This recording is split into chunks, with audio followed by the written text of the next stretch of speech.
walaasheen farxiyo waxay ahayd gabar aad u wanaagsan aad u sharfan hooyo sharfan xaas sharfan adduunyadu way nagu celisay way nooga tagtay dhammaanteen waa wada dareemaynaa xanuunka waxaan ka naxnay horta marka ugu horeyso geerida walaasheen farxiyo walaalkay dayax waxaan leenahay xaaskaagii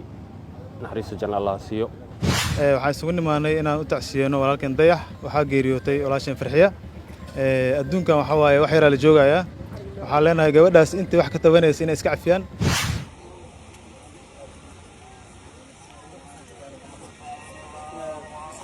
waxaa isbitaal Madiina soo buuxdhaafiyay shacabka kala yimid dhammaan degmooyinka gobolka Banaadir kuwaas oo ay si xoogan u saameysay geerida Allah u naxariistay Farxiyo Cabdiraxiin oo ahayd xaaska alfanaan Dayax Dal Nuurshe qoyska fanaanka Dayax Dal Nuurshe ayaa ahaa kuwa ay dadweynaha ku nool magaalada caasimadda ay Muqdisho iyo dhammaan geeyiga Soomaaliya ay aad u jecel yihiin geerida Farxiyo ayaana noqotay mid markaasi ay ka naxaan dadweynaha dadka baraha bulshada caanka ka ah shacabka magaalada Muqdisho iyo cid kasta halkan kama maqna maanta kuwaas oo aad ugu tiiraayeen geerida Farxiyo Allah u naxariistay Farxiyo ayaa waxa la sheegay in markaasi ay maalmihii ugu dambeeyay xanuun ay dareemaysay ay u geeriyootay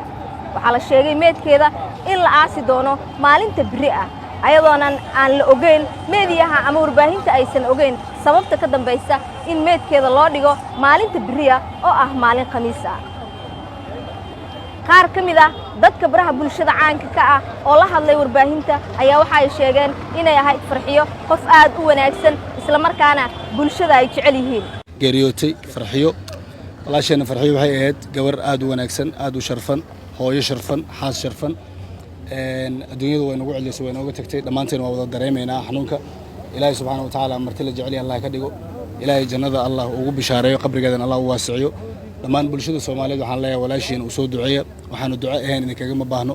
farxiyo maanta inaad aad wax si kale wax uga sheegtaan meel kale ka soo bar dhan waxba idinkaga ma baahno wanaag iyo xumaan idinkaga baahno kaliya wax idinkaga baahan tahay duco ina ilaahay bis u baridaan halkan waxaa iskugu imaanay waxaan ka naxnay horta marka ugu horeyso geerida walaasheen farxiyo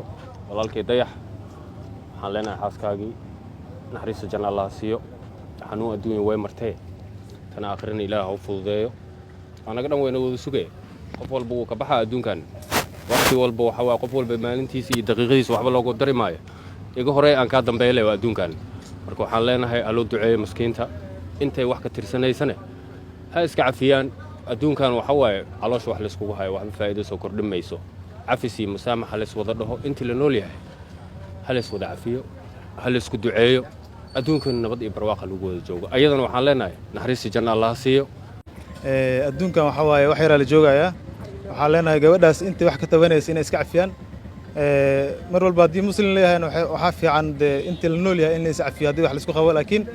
maanta maadaama gabadhaas dhimatay waxaan dadka ku bogaadinayaa inay iska cafiyaan gabadhaas hadii ay jiraan dad wax ka tabanayo